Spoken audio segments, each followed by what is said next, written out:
नमस्कार दोस्तों, Daljit Singh available with the new video. अगर आपने इस वीडियो पर क्लिक किया है तो इसका मतलब ये है कि आप ऑस्ट्रेलिया जाने के लिए विलिंग हो। तो ऑस्ट्रेलिया लाइक कनाडा की तरह भी बहुत सारे वीज़े निकाल रहा है। तो जिस वीज़ा के बारे में हम बात यहाँ पर करेंगे वो है सब क्लास 491 वीज़ा। इसको हम प्रोविजनल वीज़ा भी बोलते हैं। क्या प्रोविजनल इसलिए because it's not the permanent but it's for the TR purpose. तो अभी जानते हैं इस वीडियो में ये 49 वीज़ा है क्या, सब क्लास क्या है, कौन से लोग इसे अप्लाई कर सकते हैं, क्या क्या डॉक्यूमेंट्स चाहिए और वीज़ा प्रोसेसिंग टाइम कितना लगेगा, ब्ला ब्ला ब्ला, ये कुछ चीज़ें। तो अब से सबसे पहले बात करते हैं कि लाइक 491 वीज़ा है क्या।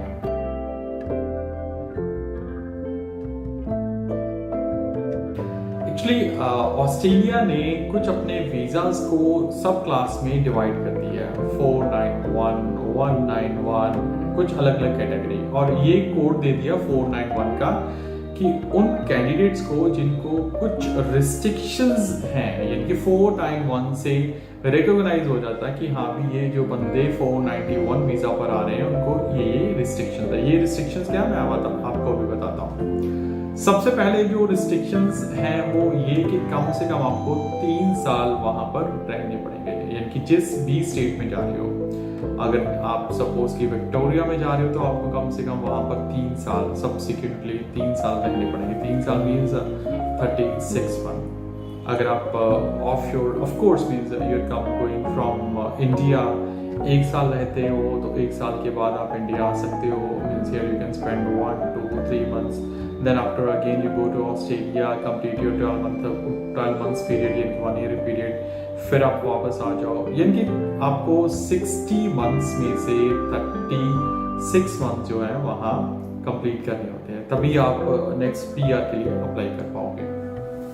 तो ये होगी लिमिटेशन। अभी इसमें अप्लाई कौन कर सकता है, that's a most important thing. तो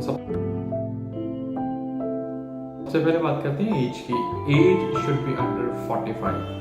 एज के अपने अलग अलग पॉइंट है, that depends upon case to case कि आपके पॉइंट्स कितने बनते हैं। तो for that you need to use a calculator और you can visit my office. तो कम से कम ज़्यादा से ज़्यादा आपकी एज जो है वो 45 होनी चाहिए, और कम से कम जो एज है आपकी 18 प्लस होनी चाहिए। 18 प्लस एज होनी चाहिए और मैक्सिमम 45 ईयर एज है तो आप इस कैटेगरी के लिए एलिजिबल होते हो। Means of course when the person is of 45 तो उसके मैरिड भी है और उसके बच्चे भी हैं। तो 491 वीज़ा आपको ये पूरी फ्रीडम देता है कि लाइक आप अपने स्पाउस, हस्बैंड या वाइफ या फिर अपने बच्चों को साथ लेके जाएं। So that's a good point according to me. तो ये हो गई एज की बात। नेक्स्ट आ गया क्वालिफिकेशन। आपकी क्वालिफिकेशन के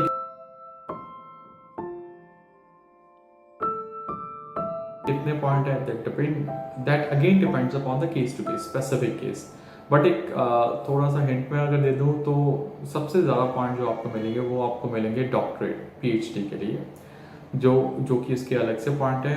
और दूसरे नंबर पे पॉइंट्स हैं आपके बैचलर्स या मास्टर। अगर आपने मास्टर कर रखी है या बैचलर कर रखी है तो उसके पॉइंट्स आपके अलग से होते हैं, मीन्स दैट इज इक्वलेंट। अभी ये कौन डिसाइड करता है कि आपकी मास्टर्स या bachelor equivalent to Australian masters या बैचलर्स है? तो यहाँ पर आपकी जो है स्किल असेसमेंट होती है, जिसमें सबसे जो पॉपुलर बॉडी हो वेटिसिस है। वैसे तो बहुत सारी और भी बॉडीज हैं, मैं एक अलग से वीडियो बनाऊंगा स्किल्स असेसमेंट के लिए, बट वेटिसिस है वो आपकी स्किल असेसमेंट करती है, जिसमें आपके क्वालिफिकेशंस और एक्सपीरियंस डॉक्यूमेंट्स जो है वो स्किल्स असेस होते हैं। तो यहाँ पर आपकी कम से कम ग्रेजुएशन है तो भी चलेगा, 45 ईयर से कम हो तो भी चलेगा। तो आप इस कैटेगरी के लिए 491 के लिए एलिजिबल हो जाते हो। थर्ड मैं बात करूंगा of course experience, that's the most important thing, क्योंकि अगर आपके पास कुछ एक्सपीरियंस है, फॉर एग्जाम्पल अगर आपके पास कम से कम 3 साल का एक्सपीरियंस है तो उसके अलग से पॉइंट है। अगर आपके पास like more than 5 years but less than 8 year experience है तो उसके अलग से पॉइंट्स है। अगर आपके पास 8 years से अबव है तो उसके अलग अलग से पॉइंट्स है, जैसे कि 5, 10, 15। तो ये टोटल पॉइंट्स जो हैं वो डिपेंड करते हैं आपके एक्सपीरियंस पे। और एक्सपीरियंस में भी ऐसा नहीं है कि लाइक कहीं पर आप जॉब कर रहे हो और आपको जॉब करते हुए आपके 10 साल हो गए तो वो 10 साल का ही एक्सपीरियंस माना जाएगा। है, दैट डिपेंड्स कि वेटसिस उसको कैसे कंसिडर करता है. So that's why according to me VETASSESS is the most important step and you have to take. If you are thinking to go to Australia तो आप सबसे पहले अपनी स्किल असेसमेंट करवा लो वेटसिस या फिर और किसी एजेंसी से. तो 45 ईयर से अंडर हो, आपके पास ग्रेजुएशन है, आपकी स्किल असेसमेंट हुई है, और the fourth one is your language proficiency. Australia ने जो लैंग्वेज प्रोफिशिएंसी है उसको 3 कैटेगरी में, कहूँगा 2 कैटेगरी में बांटा है, कॉम्पिटिटिव और प्रोफिशिएंट और एडवांस. 3 कैटेगरी. अगर कॉम्पिटिटिव की बात करूँ तो कॉम्पिटिटेंट और लाइक उसमें जो आपके कम से कम स्कोर चाहिए. अगर मैं पीटी की बात करूं तो 50, और अगर आइल्स की बात करूं तो आपको 6 बैंड ईच चाहिए यहाँ पर ईच.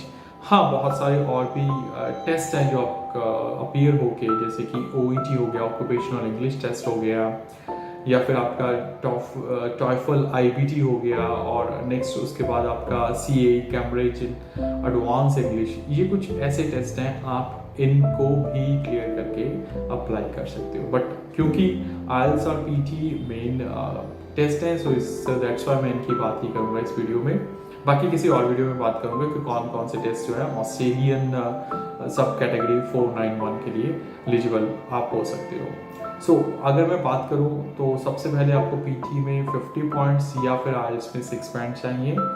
अगर मैं एडवांस लेवल की बात करूं तो प्रोफिशिएंट लेवल की बात करूं तो आपको कम से कम 65 और आइल्स में 7 ईच चाहिए. और अगर मैं एडवांस लेवल की बात करूं तो ऑफ कोर्स 79 इन पीटी और 8 बैंड ईच इन आइल्स बनते हैं. तो ये प्रोफिशिएंसी लेवल आपका जो हो गया CFER जिसको हम बोलते हैं.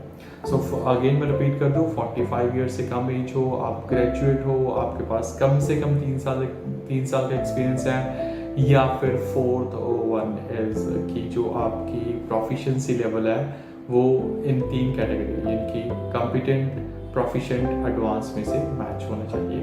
अगर आपके पास ये 4 चीज़ें हैं, आप स्किल असेसमेंट करवाते हो, देन वो आपको स्किल असेसमेंट बताएगी कि आप इस कैटेगरी के लिए, आप इस वीज़ा के लिए एलिजिबल हो या नहीं हो. तो उसके बाद आ जाता है कि मैरिड हो तो स्पाउस के बेनिफिट. स्पाउस के benefit means spouse can share the number with you. वो तभी पॉसिबल है अगर स्पाउस भी अपना इंग्लिश प्रोफिशिएंसी लेवल जो है वो बढ़ाता है. देखिए, समझिए, बड़ी सिंपल सी बात है. ऑस्ट्रेलिया चाहता है कि जितने भी लोग उनके पास आए 491 या 191 किसी भी वीज़ा के लिए, तो वो लोग जो है वो वेल क्वालिफाइड होनी चाहिए. ये इंडिकेट करता है अगर आपका प्रोफिशिएंसी लेवल जो है मीन्स कम्युनिकेशन स्किल्स लेवल जो प्रोफिशिएंट है या एडवांस है, यानी कि 65 पॉइंट्स पीटी में या फिर 79 पॉइंट्स पीटी में या फिर 7 ईच इन आइल्स और 8 इन आइल्स, ये वही बंदा अचीव कर सकता है पॉइंट्स जो कि इंग्लिश में काफ़ी अच्छा हो, प्रोफिशिएंट हो, मीन्स ऑब्वियसली जो प्रोफेशनल लेवल पे हो. तो ये बात तो तय है कि ऑस्ट्रेलिया सिर्फ उन बंदों को चांस देना चाहता है जो कि अपने फील्ड में एक्सपर्ट हो, प्लस उनका प्रोफिशिएंसी लेवल भी अच्छा हो. तो अगर 4 चीज़ों को आप कंप्लीट करते हो, 4 चीज़ें आपके पास हैं, तो you can apply for this visa.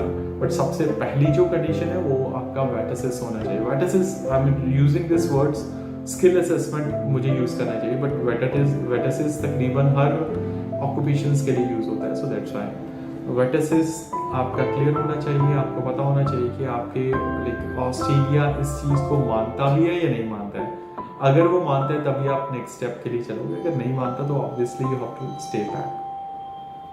तो ये 491 वीज़ा के लिए जो आपकी लाइक फॉर्मेलिटीज़ थी. हाँ, मैं बात कर रहा था कि स्टार्टिंग में पूरी family main applicant, spouse, either husband और वाइफ, और बच्चे दैट्स लेस देन 18 ईयर्स, 18 साल के कम के बच्चे हैं तो वो आपके साथ इस कैटेगरी में, इस वीज़ा में जाएंगे. जी हाँ, अगर आप सोच रहे हो, अगर आपके पास ये 4 डॉक्यूमेंट्स हैं, 4 फॉर्मेलिटीज़ पूरी करते हो, then what you are waiting for. तो कॉस्ट कुछ भी नहीं है, means as compare to other countries, तो कॉस्ट कुछ भी नहीं है. Just think and just take the initiative to apply for this 491 visa.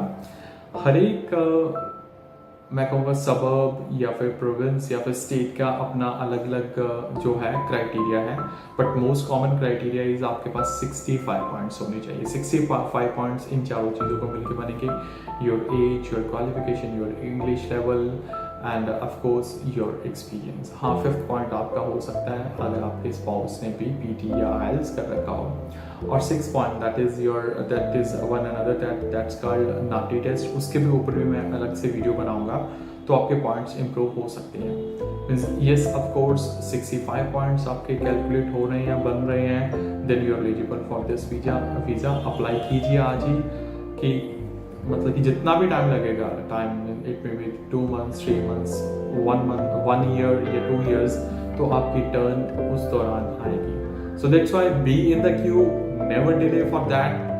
तो अगर still you want some personal advice और personal information, you can visit my Jalandhar office, that is MBSL Jalandhar 120 feet road, Bhaiya Chowk. वहाँ पर भी आप विजिट करके मेरे से ये डिस्कस कर सकते हो। हाँ, बट मेक श्योर कि आपके पास रिज्यूम पहले से होना चाहिए। So this is all about 491 visa. और किसी दिन बात करेंगे किसी और कैटेगरी की, वीज़ा कैटेगरी की, या फिर जो मैंने बात की वेटेसिस की, या फिर स्किल असेसमेंट कैसे होता है, उन सभी चीज़ों की। फिलहाल के लिए इतना बहुत है। तो if you have any Curie, you can DM me on the given number.